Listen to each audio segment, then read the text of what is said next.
So welcome all of you once again. Bienvenue à vous tous à l'épisode 63 sur la spiritualité des valeurs de la vie.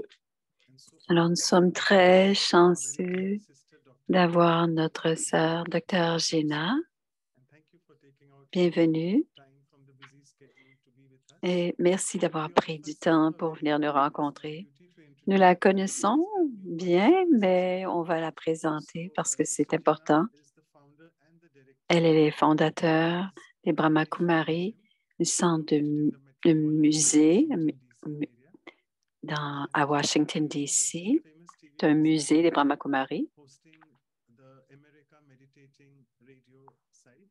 Elle est aussi à la radio. C'est un site de radio. Elle est aussi le récipient des honneurs du président. C'est une des femmes les plus influentes, un des leaders féminins à travers le monde, d'importantes leaders féminins. Alors, voici le poème. Sœur Gina, c'est lié à sa ponctualité. Sœur Gina est une âme toujours prête et ponctuelle. C'est parce qu'elle est imprégnée de la divinité comme un rituel. Elle était elle a dit tout de suite, voici, elle est toujours prête. Elle a dit tout de suite oui. Elle nous guidera sur l'être intérieur qui est bien réel et en nous donnant tous les avantages d'être dans la conscience de l'âme. Quand nous considérons comme ce corps, il nous fait parfois commettre des péchés encore et encore, et ils sont parfois très brutaux. Donc, établissons notre connexion au divin, qui est la chose bien réelle, et cela nous fait émerger comme un ange aviacte.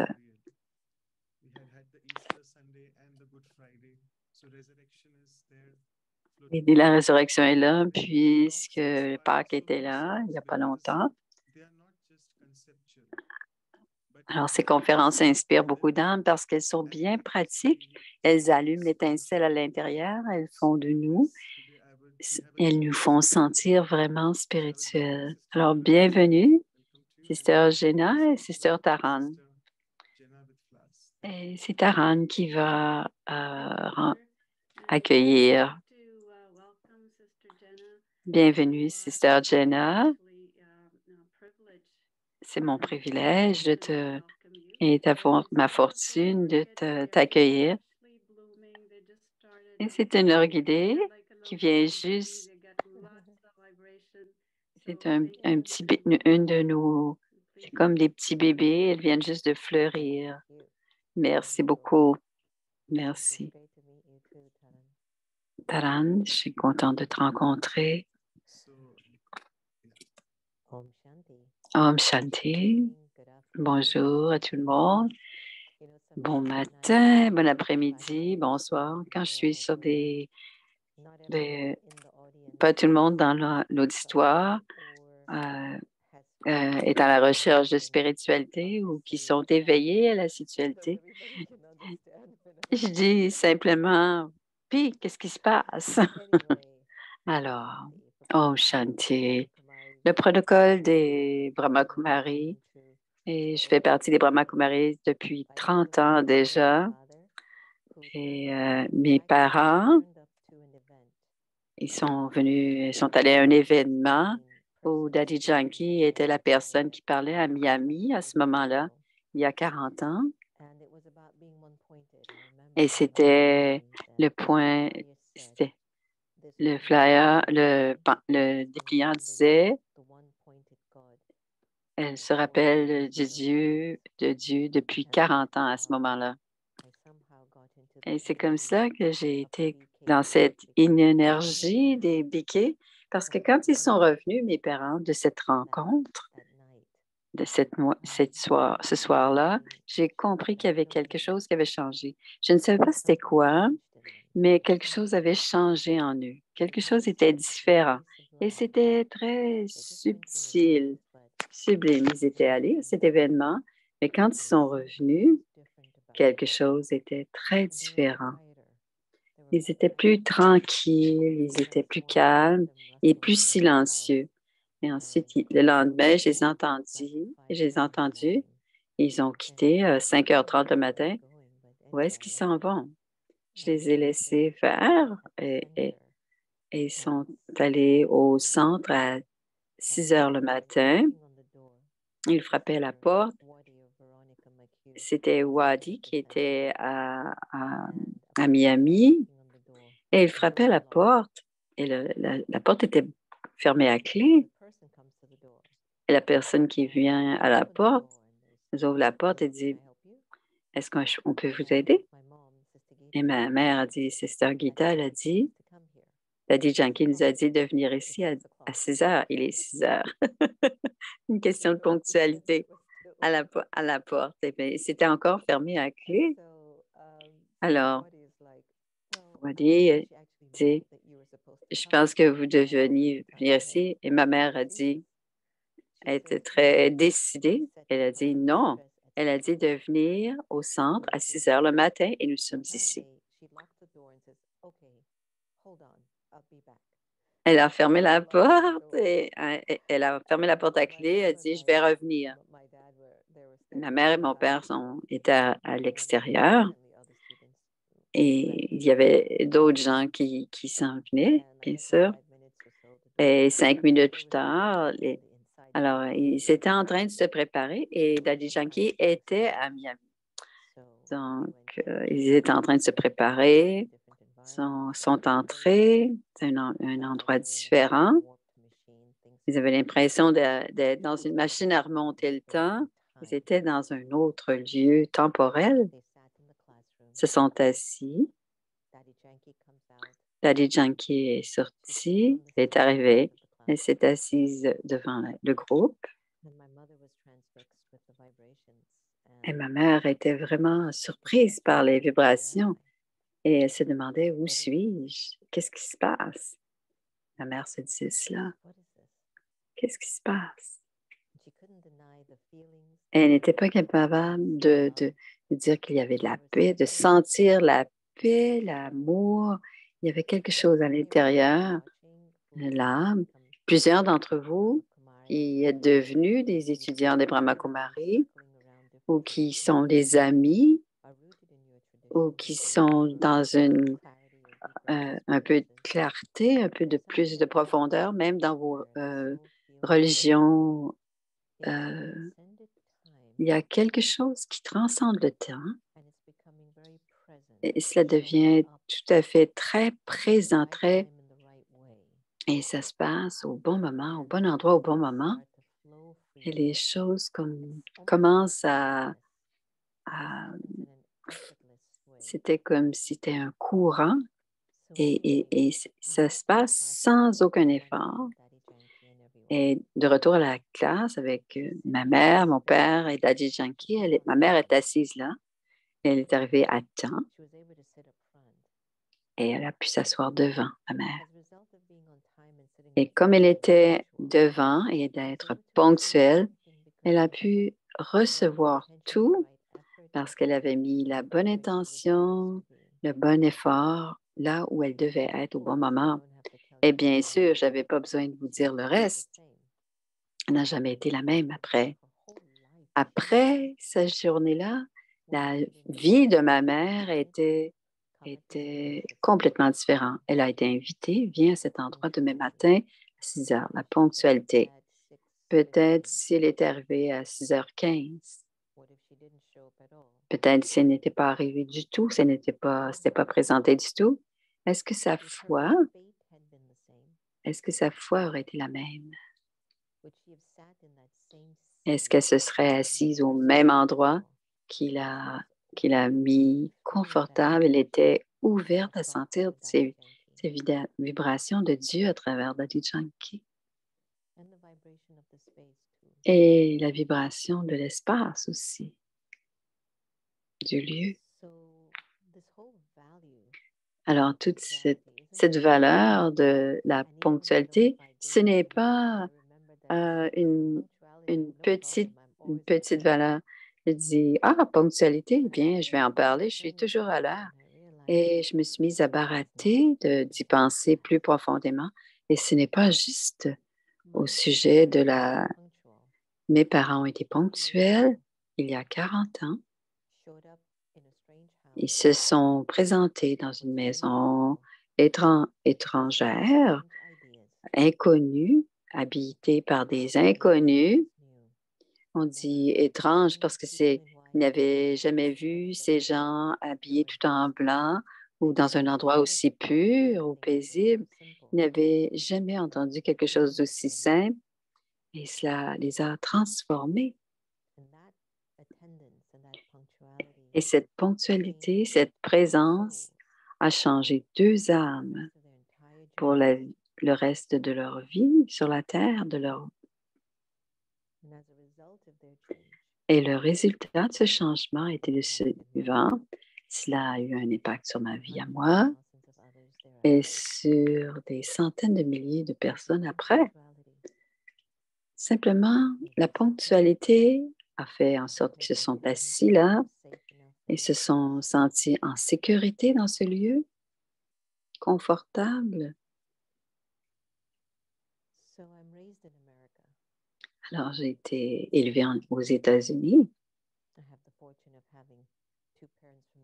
et j'ai deux parents de deux cultures différentes et je vois les choses de façon avec très grand angle. Je vois les choses comme ça. Et je ne peux pas voir cela comme si... Je ne sais pas ce que ça veut dire avoir des œillères. Je ne comprends pas ce que c'est vivre avec des œillères. En tout cas, pas dans cette incarnation. Mais avoir été élevée ici, certains de mes comportements, certaines façons d'être qui ont été développées. Et un des éléments, c'est d'être à l'heure.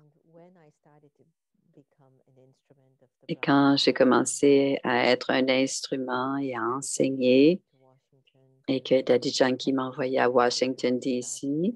pour commencer à ouvrir un centre ici et pour diriger le centre aussi. C'était différent quand j'habitais avec Mohini à New York. Mais c'était différent. Je prenais les directives et je faisais ce qu'elle me disait de faire. C'est tout. Je ne voyais pas tout. Mais quand je suis venue à Washington, D.C., je me suis mise à voir des choses. Ah, là, je comprends. Par exemple, la méditation commence à 6 heures et le Murli se lit à 6h15. Et les étudiants arrivaient à 6h30. Et je me disais, qu'est-ce qui se passe? Moi, je suis assise dans la classe à 5h, à moins 10, 6h moins 10, 6h moins 5, on méditait assis. Donc, on commence la méditation, puis après, à 6h15, on fait le Murli. Et je me suis dit, OK, ça va. Et la chose normale, c'était de dire, vous savez, la méditation est à 6h et le Murli est à 6h15. Et oui, ça va. Et les âmes venaient à 6h25, 6h30 ou 7h moins 20. Et j'étais assise devant, sur le gadi, sur la chaise devant. Et je me disais, je lis. Pourquoi est-ce qu'ils arrivent tout le temps en retard? Et Baba dit, et voici la date. Et Baba dit, soyons paisibles. Et tous les jours, c'était la même chose. Et une fois de temps en temps, quelqu'un pouvait arriver à 6h pour la méditation. Et là, je commençais le Murli à 6h15. Il y avait quelques âmes.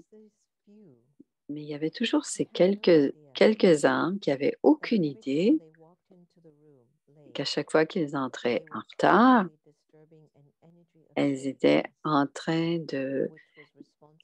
Il y avait un problème karmique qui nous empêchait de briser cette énergie sacrée qui transformait le monde. Et ça se passait régulièrement.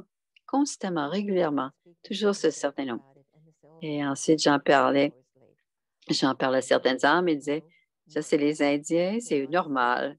Mais je disais, non, c'est pas possible. C'est pas vrai que c'est une culture.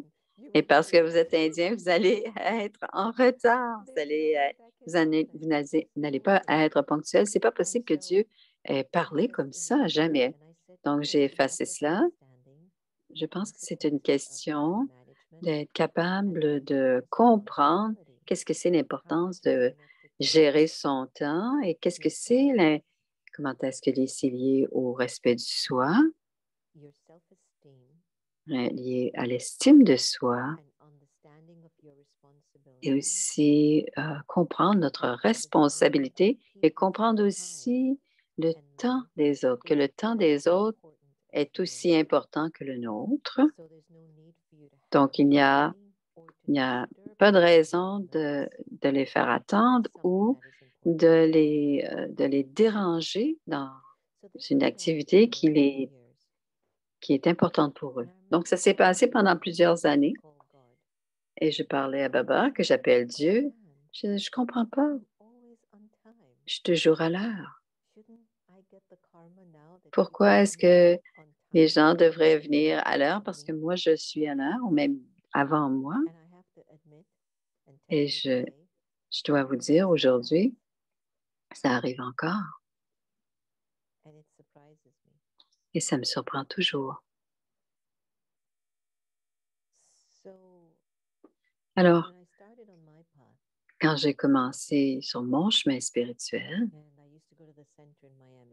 et que j'allais au centre à Miami avant mes jours avant d'être dédiée au service, j'étais assise dans la classe à Miami et j'étais en méditation, je méditais avant le mourir. Méditation d'abord, on arrive à cette heure-là. Et ensuite, le murli commence à 6h15. Je n'étais jamais en retard. Je n'étais jamais en retard au murli. Je suis assise en méditation. À ce moment-là, je ne savais pas, mais à ce moment-là, je ne savais pas. Maintenant, je sais, mais j'étais comme dans une expérience, comme en rêve. Et c'était en quelque sorte une transe. Et ça m'a amené à un souvenir. J'étais comme dans une forme différente. J'avais un nom différent et je montais cette montagne. Je ne connais pas vraiment le Raja Yoga, je savais. Je connais Baba, Murli, c'est bon pour nous. On continue à les lire, rester pur et on fait du service. Et pendant 8-9 ans, c'était, rappelle-toi de Baba, souvenir de Baba, je ne comprenais rien. Et je montais, je grimpais cette montagne et il y avait Brahma Baba, le fondateur des Brahma Kumaris. Je suis fatiguée, peux-tu attendre un peu? Et Brahma Baba s'est tourné, c'est un bel homme, très grand. Il me regarde, il dit, attends, n'attends personne. Et il comprend, il continue à monter. Et j'étais tellement furieuse dans cette vision. Pourquoi m'as-tu laissé ainsi? Comment peut-il me laisser comme ça? J'essayais, je ne sais pas si j'ai terminé la marche mais je me suis souvenu que dans cette vision, quand j'ai commencé à expérimenter des individus qui n'étaient jamais ponctuels et leur manque de ponctualité est devenu un instrument qui m'empêchait de faire quelque chose parce que je les attendais. Voici la formule. Disons que vous avez une vision et que c'est votre vision. Vous avez un rôle et vous jouez dans cette vision, vous jouez votre rôle. Mais si vous sentez que des choses pour lesquelles vous êtes responsable et que vous devez faire, et qu'il y a d'autres personnes qui n'ont pas le même niveau de responsabilité ou la même vision. Donc, ils n'ont pas vraiment cette conscience de l'énergie des autres. Ils font partie de votre histoire. Alors, moi, je suis prête. Je serai prête à partir et je dois attendre 5 minutes, 10 minutes, 15 minutes parfois. Et ensuite, je finis par être dans cette énergie karmique de l'autre. Et ma question pour Dieu et pour moi, comment est-ce que ma ponctualité pourrait les aider à aller plus rapidement? Et je ne pense pas avoir la réponse encore, mais je peux vous dire qu'il y a beaucoup de vertus qui sont liées à la valeur de la ponctualité. J'en ai nommé quelques-unes. Être ponctuel, c'est comme on est toujours prêt, on est conscient de l'énergie, on est même conscient lorsqu'on entre dans un lieu qui a un temps précis pour un événement particulier, un moment où on doit être là, c'est qu'on apporte l'énergie qui va permettre à cet événement d'avoir lieu. Et quand on entre dans ce lieu en retard, avec un autre type d'énergie, on diminue l'énergie de cet endroit. Si vous avez déjà fait un atelier, tout le monde est là à 10 heures, tout le monde est en lien et vous arrivez à 10h30 et sache ce que l'autre va dire, ce qui va se passer. On doit être tout simplement patient parce qu'ils ont manqué une grande partie de l'événement. Donc, la conséquence d'avoir un manque de ponctualité, c'est qu'on affaiblit le pouvoir qu'on affaiblit le drama pour que les choses se manifestent. Toutes les vibrations pour cet événement, tout ce qui était fort, parce que plusieurs étaient là, les gens qui ne sont pas ponctuels diminuent cette énergie-là. Et donc, les gens ne comprennent pas l'importance de la ponctualité parce qu'ils comprendraient que si ce qu'ils créent pour l'âme et pour le futur, c'est que lorsqu'ils ont besoin que le temps devienne leur ami, le temps va attendre. Que le temps soit votre ami et vienne vous soutenir, il sera en retard. Le temps sera en retard. Voici ce qui s'est passé. À partir du moment où je me suis dit, pourquoi est-ce ainsi? Pourquoi est-ce que j'attends toujours après les gens? Je suis toujours en train d'attendre après les gens. Pourquoi?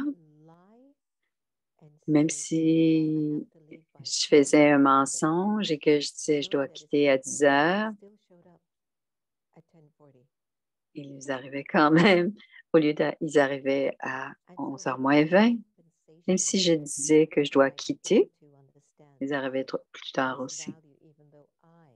Alors, ce que j'ai compris de cette valeur, même si je suis moi-même ponctuelle, j'ai dû être comme ça autrefois, que j'étais peut-être toujours en retard dans une autre vie et que j'avais des gens qui attendaient, qui attendaient, qui attendaient, qui attendaient après moi. Et quand j'ai compris cela, j'ai dit, je m'excuse à tellement d'âmes. Je m'excuse. Je ne savais pas que je vous avais mis dans autant d'anxiété. J'étais complètement ignorante de la chose. Donc, le drama a fait de moi une personne très, très ponctuelle pour que je le ressente bien, ce qui se passait. Il y a une estime de soi, que la présence, de notre présence et ce que l'on apporte dans un espace, c'est très important pour l'ensemble de l'événement, pour pour les autres qui vont assister à cet événement. Comprenez-vous? Votre estime du soi, votre dignité, votre valeur, quand vous êtes enraciné dans cette conscience, vous êtes très respectueux de l'énergie que les autres créent. Vous êtes respectueux de l'énergie que les autres créent et on contribue à préparer cet événement, que ce soit pour une personne ou pour un collectif, un groupe. À Montabou, en Inde, c'est le lieu, c'est les quartiers généraux des Brahma Kumaris, Kumar Kumari. C'est une organisation très grande et chacun a un sens personnel de la transformation du soi. Et à chaque année, il y a une saison entre octobre et mars où plusieurs des étudiants, il y a plus de 110 pays qui viennent à Montabou et ils viennent prendre une spirituelle profonde et qui viennent rencontrer et qui viennent partager leurs services, leurs idées sur le service et leur progrès. Et une fois ou deux par mois, il y a un moment, cette connexion avec Dieu. C'est une relation intermédiaire avec Dieu qui est réaffirmée. C'est une classe qui commence à 5h30. Ensuite, il y a quelque chose à 6h. On offre la nourriture. On partage la sagesse. Donc, disons que ça commence à 7h. Il y a 20 000 personnes dans la salle. Et tout le monde a commencé à être arrivé avant parce que la session commence à 7h. Et lorsque la session commence, lorsque la rencontre commence et qu'un instrument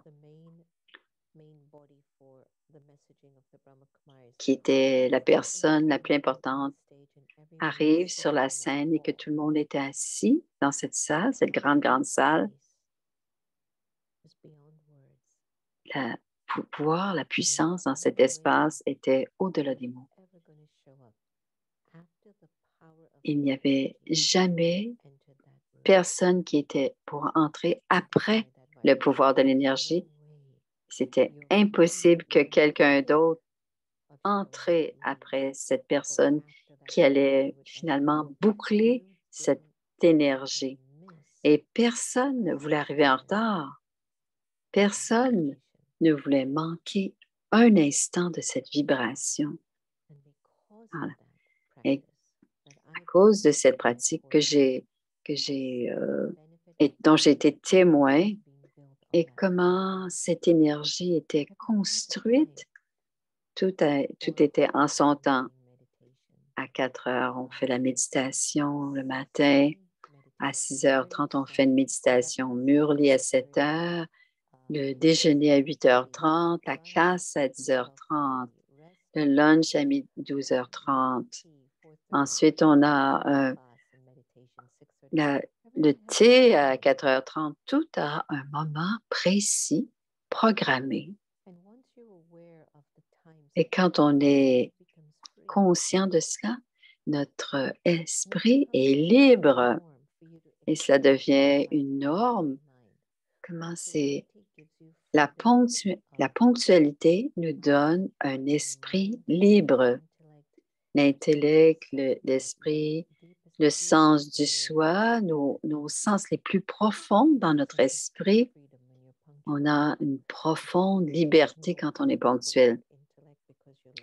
Personne ne va vous attirer votre intellect, attirer votre intellect. Quels sont Vous êtes en train d'aller quelque part et vous êtes en retard et vous êtes dans la voiture. Et comme vous êtes dans la voiture, vous dites, je suis en retard, je suis en retard, je suis en retard. Regardez comment votre corps, sentez comment votre corps est. Vérifiez comment est-ce que votre esprit, votre intellect se sentent. Alors, comment les gens qui vous attendent se sentent? Vous n'êtes pas encore là. Il y a le genre de confusion qui arrive dans les vibrations parce qu'il y a un manque de ponctualité.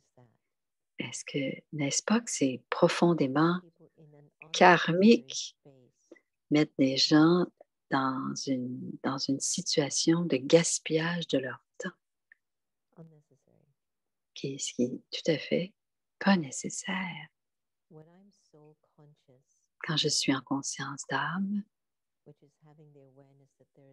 c'est-à-dire d'être consciente que l'être de lumière ici au centre, moi l'âme, je vous parle,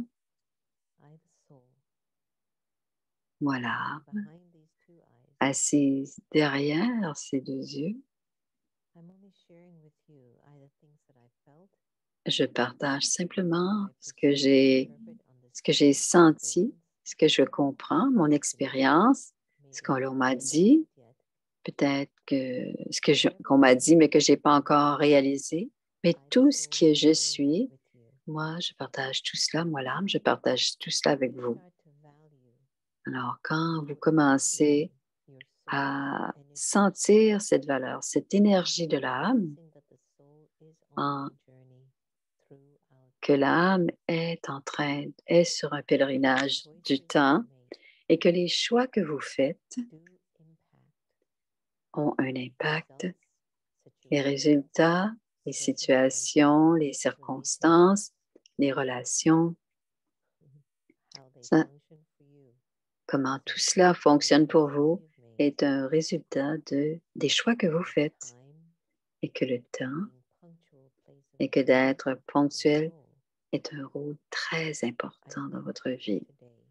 Après aujourd'hui, je pense que vous aurez cette idée d'avoir du respect pour le temps des autres, que vous aurez du respect du temps et vous serez plus ponctuel et aussi ne pas perdre notre temps ou l'énergie et le temps des autres.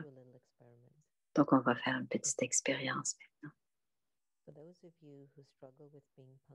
Pour ceux qui ont de la difficulté à être ponctuels et pour ceux qui attendent toujours après les autres pour que les autres puissent arriver à un moment donné, on va faire une petite expérience pour vous montrer comment chaque seconde est importante et que même si vous êtes en train de manquer l'importance d'une minute, d'une seconde, la question peut venir dans la conscience, combien est-ce que je suis en train de manquer de cette vie en manquant une seconde? Alors, prenez d'abord une bonne inspiration. Ensuite, retenez votre respiration et elle va compter dans son esprit. Quand vous ne pouvez plus retenir votre souffle, non, simplement expirer. Alors, ce que je vais faire, je vais compter sur mes mains, simplement pour vous montrer combien de temps vous êtes en train de retenir votre souffle. Alors, il n'y a pas de bon ou de mauvaise expérience. D'abord, inspirez. Ensuite, retenez votre souffle. 3, 4, 5, 6, 7, 9, 10, 13, 14, 15, 16, 17, 18, 19, 20, 21, 22, 23, 24, 26, 27, 30, 31, 32, 33, 36, 37, 38, 39, 40, 41, 42, 43,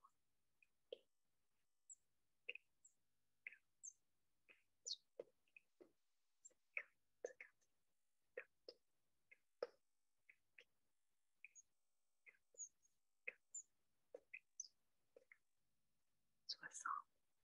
Et retenir son souffle pendant 1 minute. Voilà.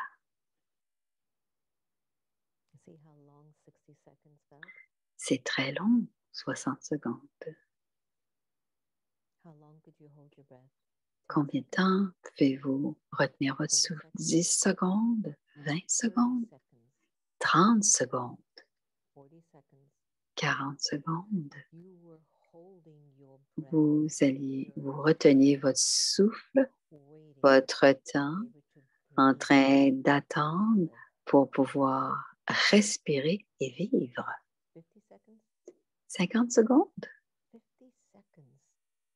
50 secondes de votre temps a été arrêté. Vous avez arrêté le temps pendant 50 secondes. Et si vous n'êtes pas ponctuel et que quelqu'un attend pendant 5 minutes, 10 minutes, 20 minutes, 30 minutes, combien de temps, combien est-ce que vous êtes en train de les suffoquer? Ils sont en train de suffoquer, ils retiennent leur souffle. Ne pas être avec vous. Ils ont besoin d'aller à l'aéroport, faire ce programme, se lever à telle heure, acheter ceci, aller là.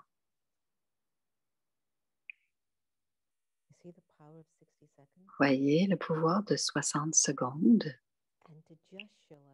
Et pour arriver à un certain lieu, à une heure précise, parce que c'est demandé, parce que c'est prescrit, parce que l'énergie roule. Personne n'est en train d'arriver. Alors, tout est en temps. Non, tout cela, toute cette énergie d'avoir perdu du temps, c'est comme si on voulait ressusciter une énergie qui est en train de mourir parce qu'on ne comprend tout simplement pas la ponctualité. Si vous développez cette vision dans votre esprit d'être toujours en retard, vous le serez. Si vous développez cette vision que le temps est besoin, c'est bon. Si vous développez la vision, ils sont toujours en retard, de toute façon, je vais arriver 10 minutes en retard, c'est pas grave. Si être en retard quelques minutes, c'est une bonne chose.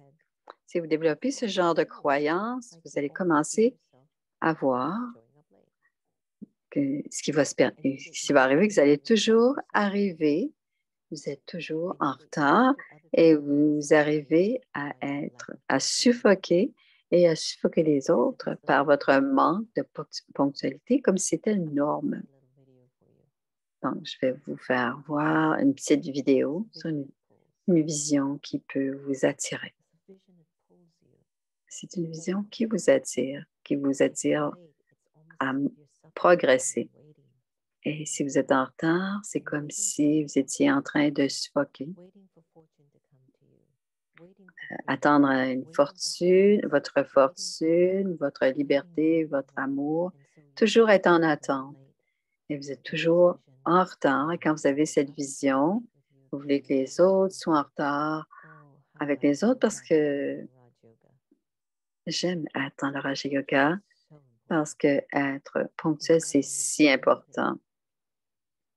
Non seulement respirer, mais aussi que ça coule.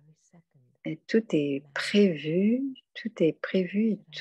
chaque seconde a son importance. Et pourquoi devrais-je suffoquer comme cela? On va prendre un instant pour réfléchir à ce qu'on vient de dire. Si vous voulez maintenant comprendre l'importance de la ponctualité dans votre vie et pourquoi c'est le temps de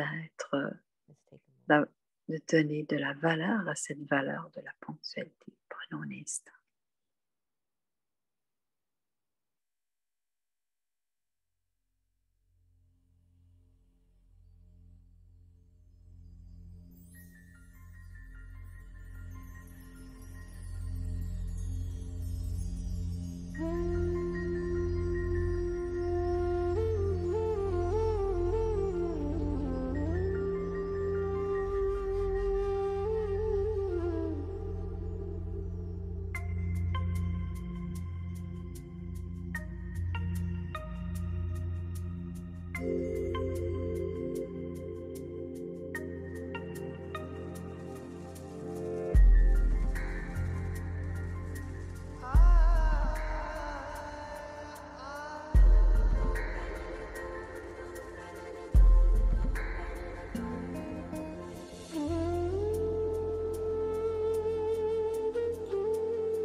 Pain pushes, and your vision pulls you. La souffrance pousse et votre vision vous envoie dans une autre direction. La peine est un grand motivateur et nous invite à changer. Et une autre influence de la peine, nous voulons absolument devenir libres. Nous voulons être guéris. Nous voulons voir ce qui est caché, savoir ce qui est inconnu. Mais on peut être poussé par la peine, pour la souffrance. On peut être tiré par une vision.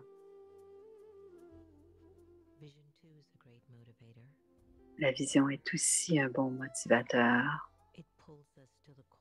Elle nous attire vers le futur ou ce qui est possible. L'âme est énergisée quand elle peut savoir qu'il y a des possibilités, des occasions. Et moi, je me sens élevée, soutenue par l'espoir de mes rêves et de la vision. La souffrance va me pousser, mais ma vision va m'attirer, va m'appeler.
Yeah, I love that meditation. J'aime cette méditation. C'est bon, n'est-ce pas?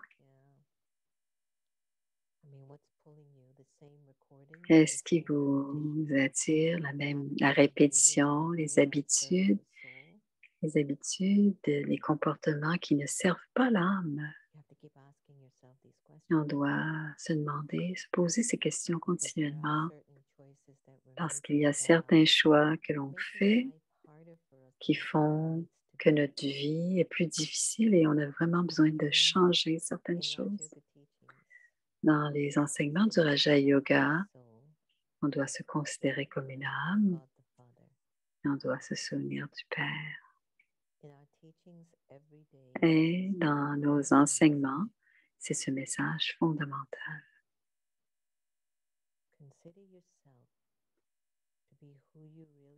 Considérez qui vous êtes véritablement, une âme qui est pure, paisible, bonne, aimante, généreuse. Et à partir de cet instant, rappelez-vous de Dieu le Père, l'océan d'amour, l'océan de paix, l'océan de bonté, l'océan de générosité.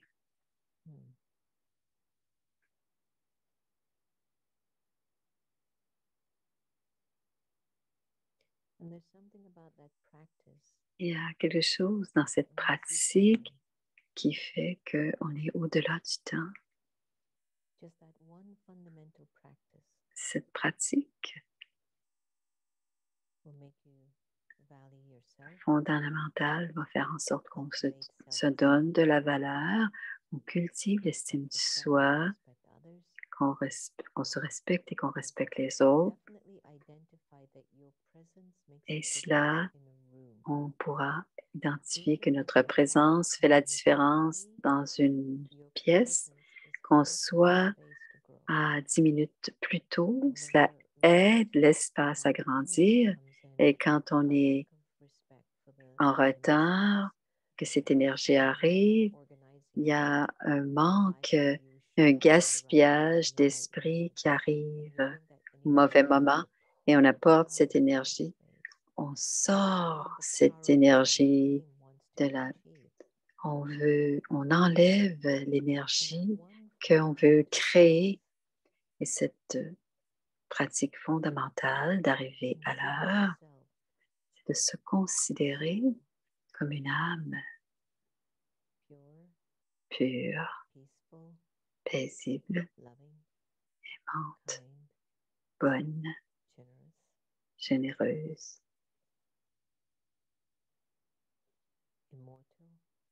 immortelle, impérissable, éternelle. Et ensuite, on retrouve Dieu, mais dans cet état. C'est quelque chose qui est au-delà du temps.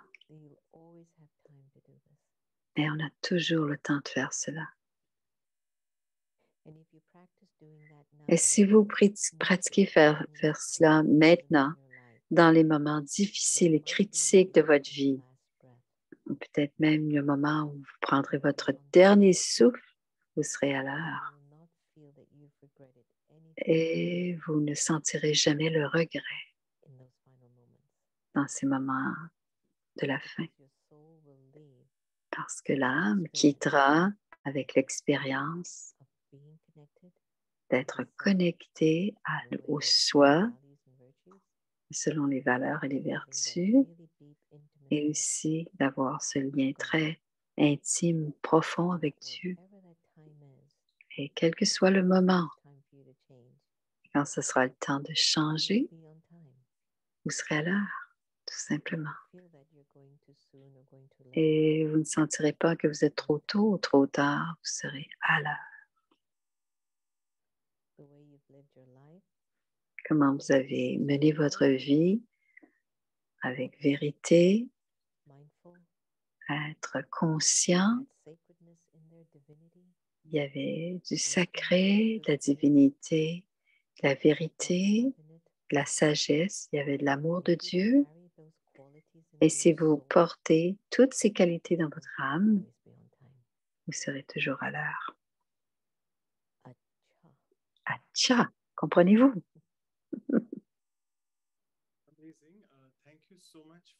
Merci, merci pour vos expériences, la belle méditation aussi. On va prendre quelques questions maintenant. Plusieurs sont les âmes suprêmes, donc les versions dans les Murlis, ce sont les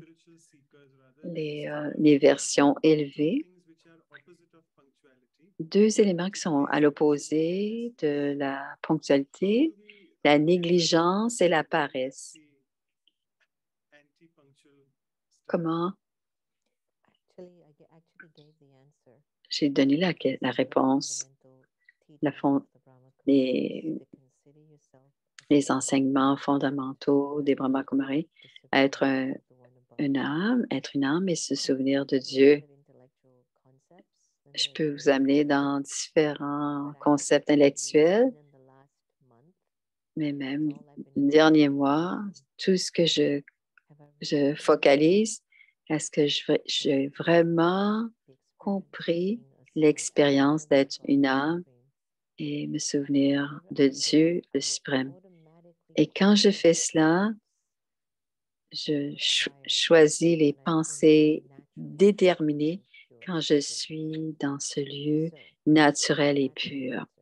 Ça, c'est ma réponse. Qu'est-ce qu'on fait avec le manque et avec la paresse et la négligence? Je ne suis pas une personne négligente. Je n'ai jamais été une personne paresseuse. Et je ne comprends pas pourquoi quelqu'un serait paresseux en ce moment. Le temps est précieux. Il y a une raison pour laquelle votre âme soit dans votre corps, regarder la télé toute la journée ou perdre son temps. Je ne sais pas c'est quoi de vivre comme ça et je ne vis pas comme ça. Donc, si vous êtes pris dans cette paresse, rendez-vous compte que votre âme a entré dans ce corps pour faire autre chose que d'être négligent et paresseux et d'attendre. Parfois, quand on est dans cet état d'esprit, on peut peut-être regarder où en sont nos désirs. Il y a peut-être quelque chose qui vous dérange de ce que vous êtes en train de faire, un désir. Parfois, il y a un élément de jalousie qui prend votre conscience et qui vous empêche de faire ce que vous voulez faire parce que vous pensez que les autres font mieux que vous et ne devraient pas avoir de chance et tout cela, blablabla. Bla, bla. Donc, la paresse et la négligence sont interreliées, mais la négligence, c'est lorsqu'on abandonne, on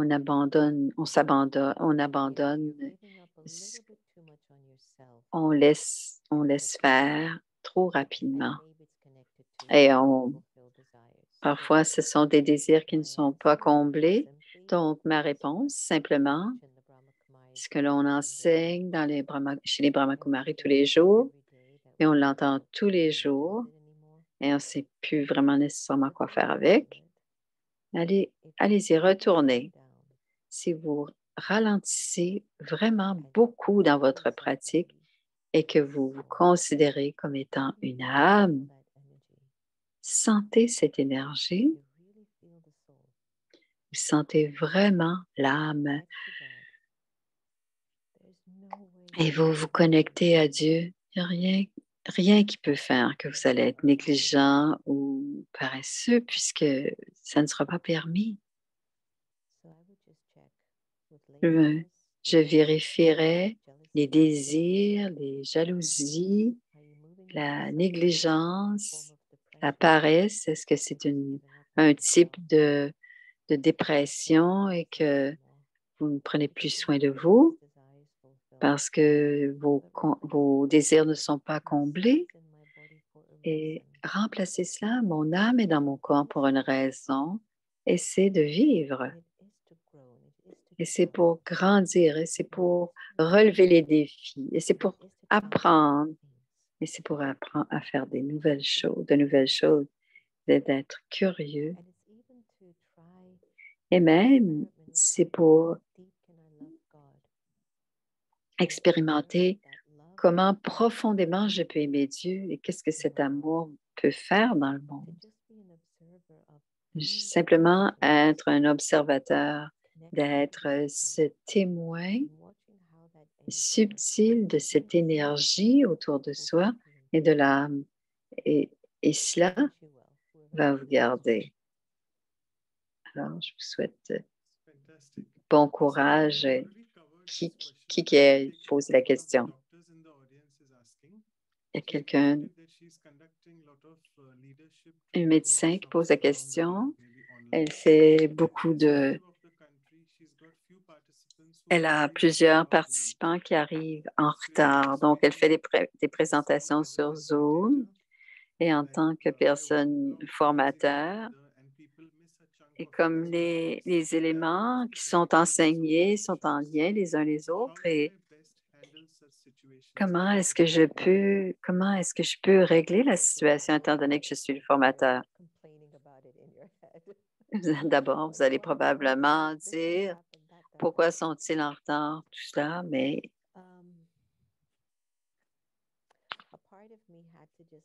Il y a une partie de moi qui a dû accepter que je ne pouvais pas changer, je ne pouvais plus rien leur montrer, l'importance d'être à l'heure, ou même d'être plus tôt que ce qui était demandé. J'ai simplement abandonné, tout simplement, c'est ce que j'ai fait. Et ceux qui étaient là à l'heure ou plus tôt, j'ai choisi de leur donner mon énergie. Et bien sûr, les gens qui arrivaient en retard, il y avait toujours un commentaire, mais je disais simplement, je vais vous parler plus tard. Et un autre aspect, ce sont des personnes qui sont instruites, devraient comprendre l'importance du temps. Et je veux vous dire que vous pouvez arriver pile à l'heure. Et quelque chose en Zoom, il y a un moment, s'ils ne sont pas, vont venir à un moment précis, si disons que ça commence à 10 heures, on dit à 10h10, 10h15. Après ça, personne ne peut entrer dans la pièce. Et finalement, les hommes savent qu'ils sont en train de manquer quelque chose. Okay. C'est un début. Je serai là à 10 heures. C'est ma suggestion. Donc, c'est possible de verrouiller la salle. Je dois aussi me sentir fort. Mais je veux dire simplement, ce qui arrive quand les gens sont en retard, que cela affecte ça devient un compte karmique pour la personne qui est en retard, mais ça crée aussi des comptes karmiques pour les gens qui ont préparé les choses pour que ça se passe à l'heure. Et c'est très souffrant. C'est très souffrant que ça se passe comme ça. Donc, ça nous apprend, nous, toi et moi, pour s'élever au-delà des choses qu'on ne peut pas contrôler. Donc, les choses qu'on ne peut pas contrôler, on doit s'élever au-dessus. Mais le résultat, je dois aussi pouvoir faire le changement. Je fais les méditations ici à Washington, D.C. Et quand les hommes entrent après 15, 20, 30 minutes après la classe, on ferme la porte, tout simplement. Et quand ils frappent et ils sonnent, tout ça, alors je leur dis simplement d'ouvrir la porte, mais même la porte fermée, les gens insistent.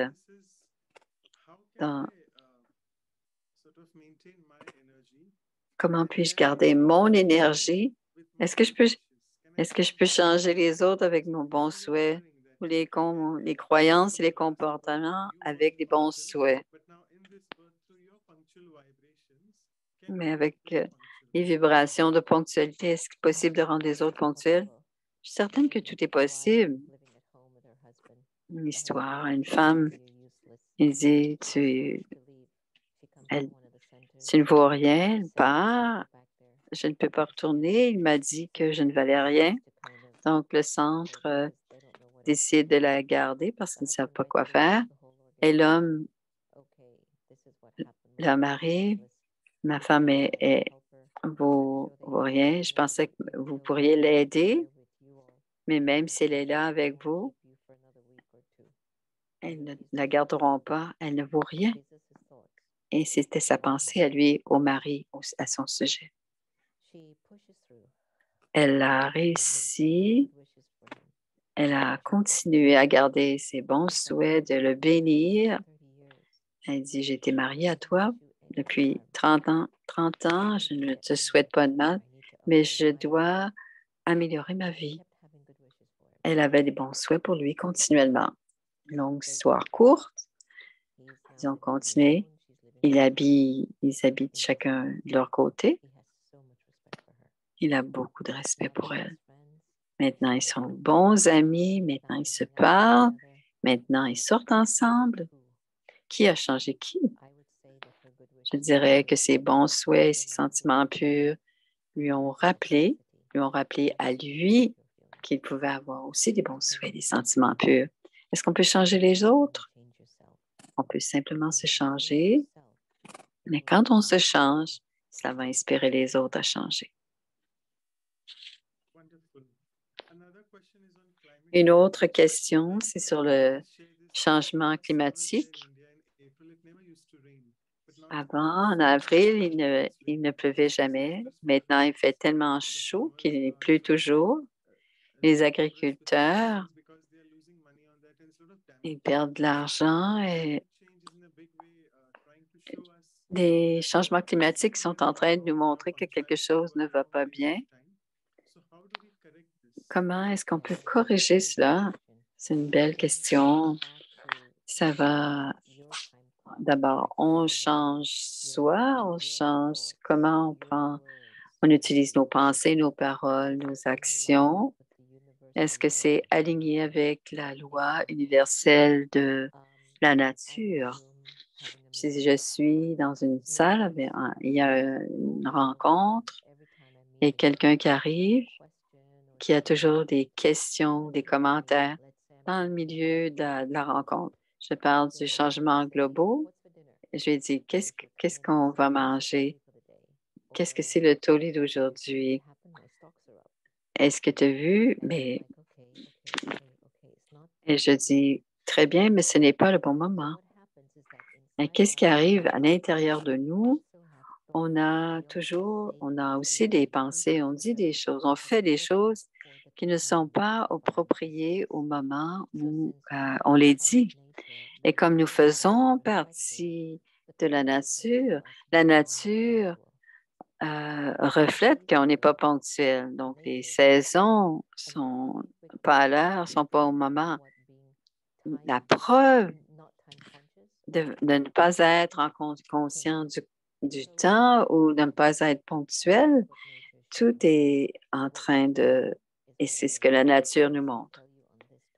Et je vais continuellement vous dire, soyez conscient que vous êtes une âme et rappelez-vous de Dieu et ça va finir par tomber sous le sens. Considérez que vous êtes une âme et expérimentez cette énergie de l'âme. Et ensuite, sentez cette lumière de Dieu sur vous. La terre va se remettre. Il n'y aura plus de chaos climatique. Et tout se remettra dans son état originel. On peut bien sûr ne pas boire, ne pas prendre de cigarettes ou de boissons. Mais on dit aux gens depuis 87 ans chez les Brahma Kumaris, ils ne le font toujours pas. Et la raison pour laquelle ils ne le font pas, ils n'expérimentent pas qu'ils sont des âmes. Et la connexion à Dieu est essentielle pour entrer cette énergie à l'intérieur. Et quand le pouvoir entre en nous, on peut devenir végétarien. On n'est pas obligé de fumer, on n'est pas obligé de boire, on n'est pas obligé de parler fort, on n'est pas obligé d'être violent parce que je peux sentir ce soutien qui me vient de Dieu et la responsabilité qui suit.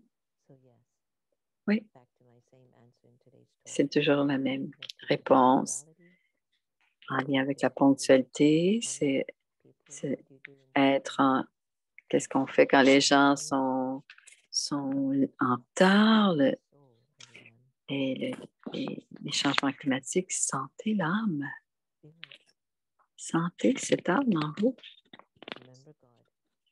Rappelez-vous de Dieu. Et utilisez cette expérience d'être dans la conscience de l'âme et dans le souvenir de Dieu. Quand vous marchez, vous mangez, vous dormez, vous communiquez, échangez des idées avec les autres, vos relations, est-ce que vous prenez soin du monde entier, de la planète?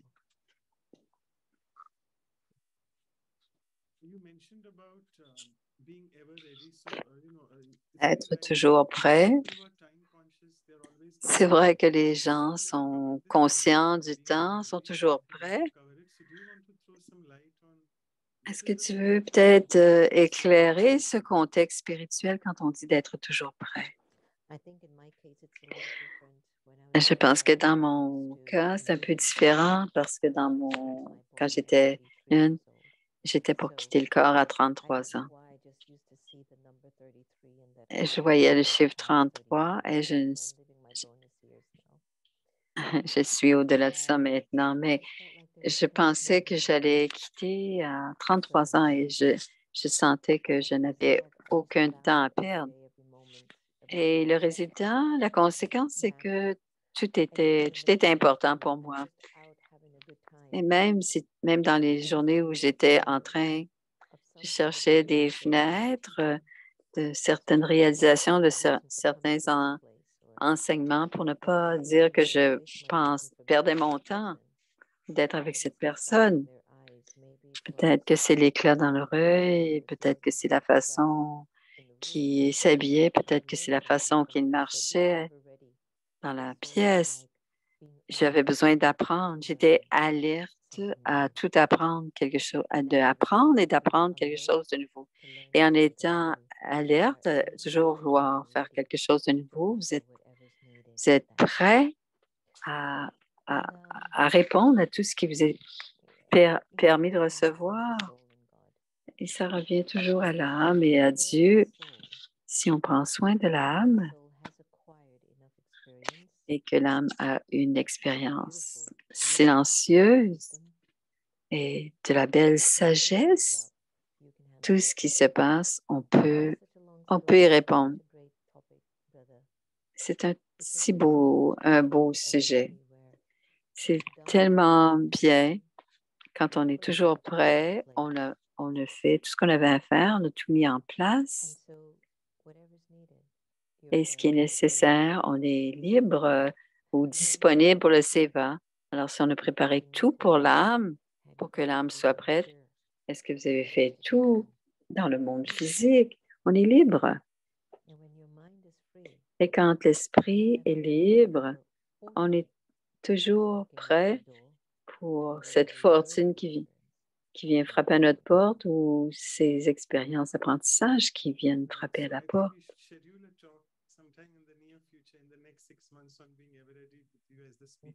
Dans les prochains 6 mois, peut-être qu'on pourra parler ensemble d'être toujours prêt.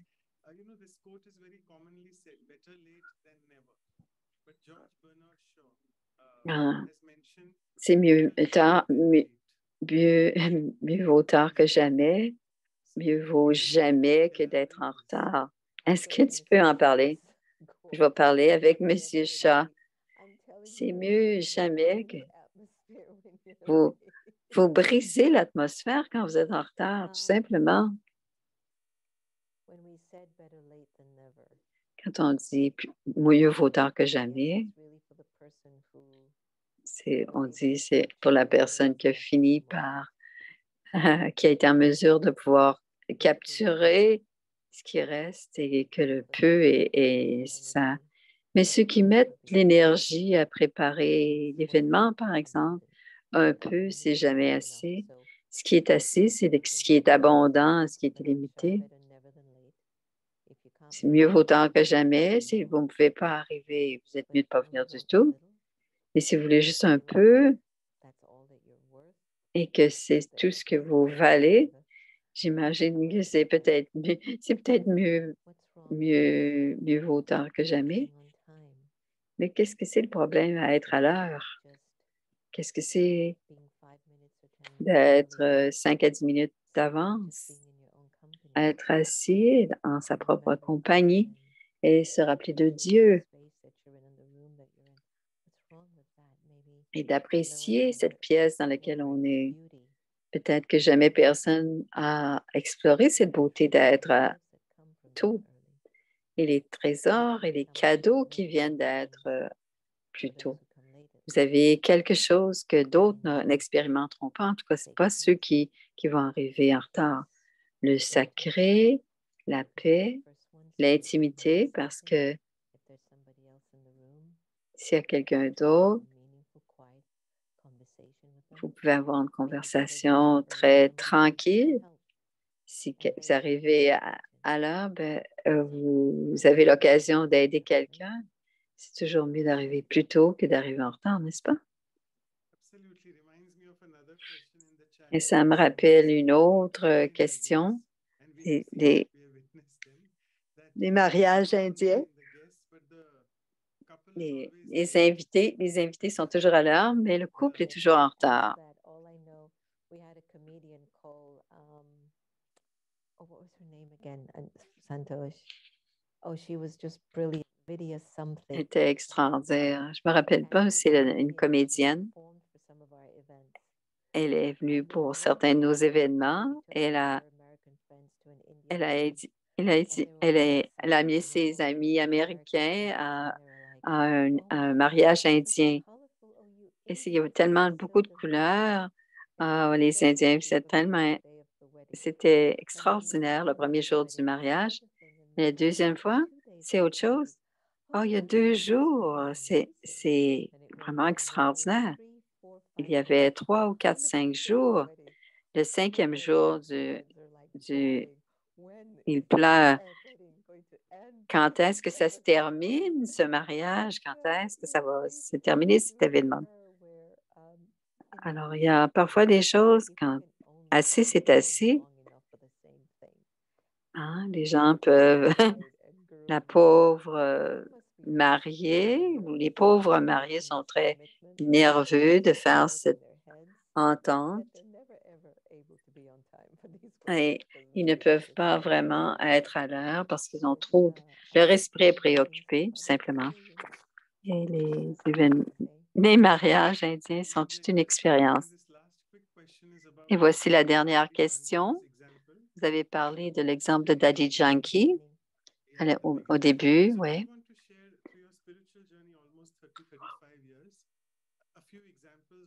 Des exemples, comment les seniors ont eu un lien avec la ponctualité. J'ai eu une leçon avec Ratan Mohini. On était à Shantivan, donc au bureau général. J'étais à Shantivan et j'avais besoin de remonter. Et elle m'a dit, sois là à 7 heures. Et à 7h01, elle était partie. Je suis très ponctuelle. C'est plus difficile d'arriver à notre destination à l'heure parce que parfois, on ne sait pas trop combien ça va nous prendre de temps. On a besoin d'avoir des gens qui nous amènent. Quand je suis arrivée à l'endroit où je devais aller, la voiture était partie. J'ai dû dormir là. J'avais rien. J'ai dû dormir là. Et le lendemain, je suis allée chez mon ami et j'allais monter. Je suis allée voir. Il n'a même pas attendu. Elle m'a regardée. Et avec amour et douceur, elle dit, j'ai dit 7 heures.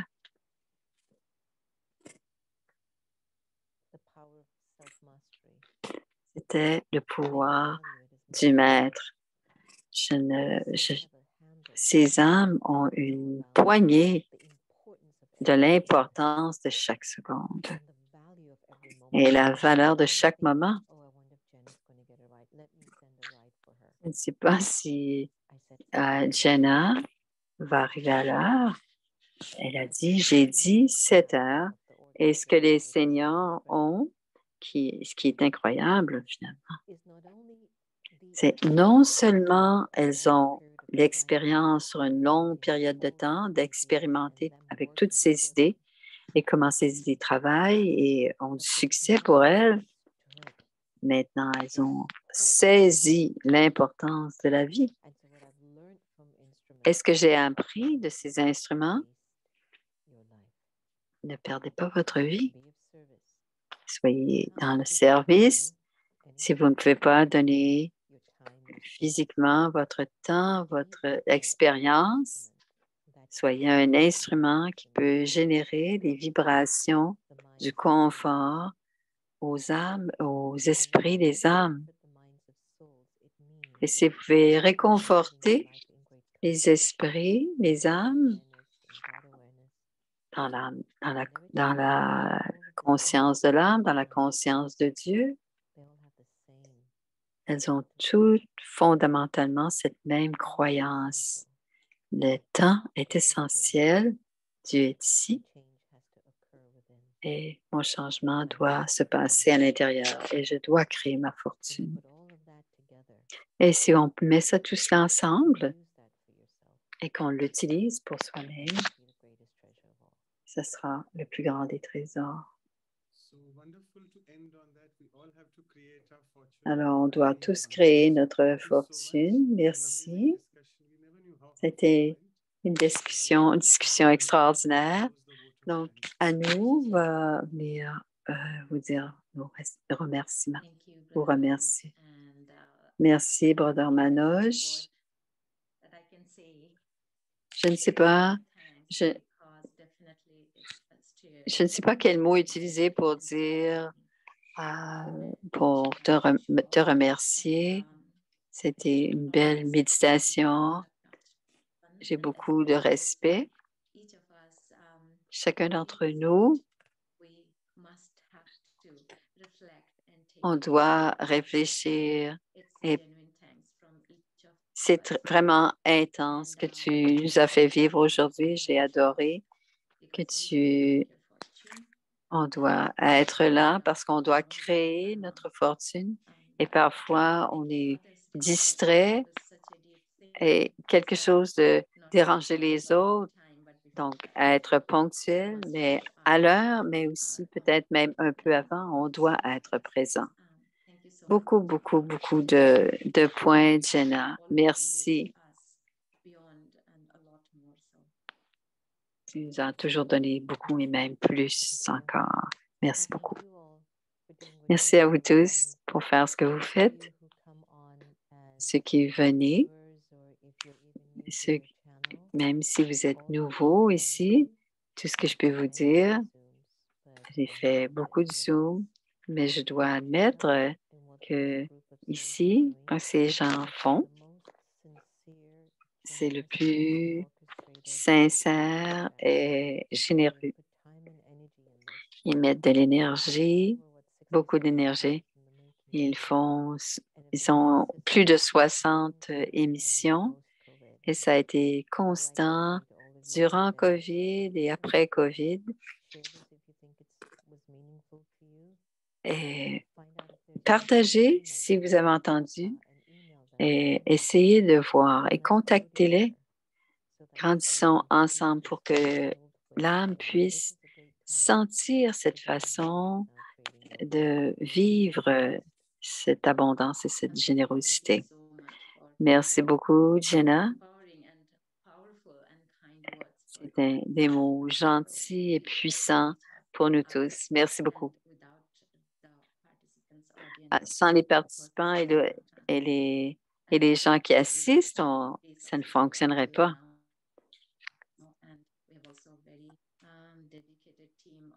Nous avons une grande équipe de traducteurs, de gens qui enregistrent et des gens qui préparent des vidéos dans toutes sortes de langues. Et des gens qui viennent voir tout cela et donc toutes les personnes qui assistent aussi. Merci. Alors, voici maintenant les annonces et ensuite on aura un commentaire de méditation. Donc, le programme à venir, voilà. Alors, aujourd'hui, c'était la ponctualité. Donc, dans une semaine, il y aura un atelier sur la ponctualité. Et la première heure, ce sera des exercices expérientiels avec Sister Dipti qui vient de l'Afrique du Sud. Et à la deuxième heure, ce sera Dipti qui continuera à parler de la ponctualité. Alors, ce sera sa prise à elle sur la ponctualité. C'est samedi prochain, le 22. Donc, pour l'Est. Et le 22, il y aura aussi le soir, donc seulement pour la côte ouest, de 8 h à 10 h. Donc, ça veut dire de 11 h 11 heures à 1 heure du matin. Donc, ce n'est pas traduit, mais c'est une rencontre de silence. Alors, c'est possible de l'écouter. Il y a l'heure de l'Inde et l'heure du samedi. Et l'adresse est là. Donc, le code d'identité est là présent et le code, c'est silence. Donc, c'est une retraite de silence. Ensuite, la prochaine, c'est la rencontre 64 sur la clarté.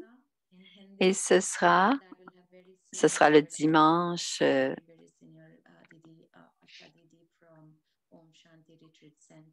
Alors, ce sera qui se passera le soir. Donc, ce sera un brother Charlie qui est en Australie, à Sydney. Et donc, c'est le 29.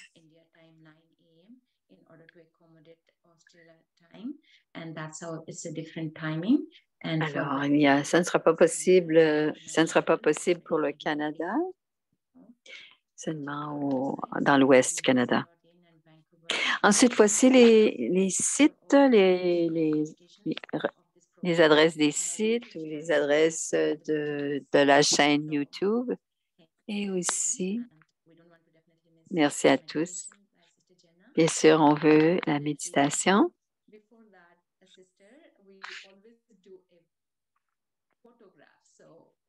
On va faire une photo.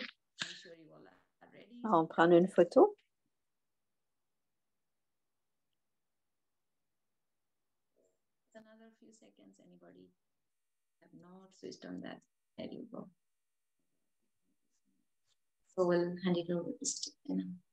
Alors, voici maintenant la méditation. Merci, mon ange. Donc, on va jouer la musique de Om Shanti. Merci à tous. Prenez soin. Et voici la méditation. Om Shanti.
Do you hear it singing?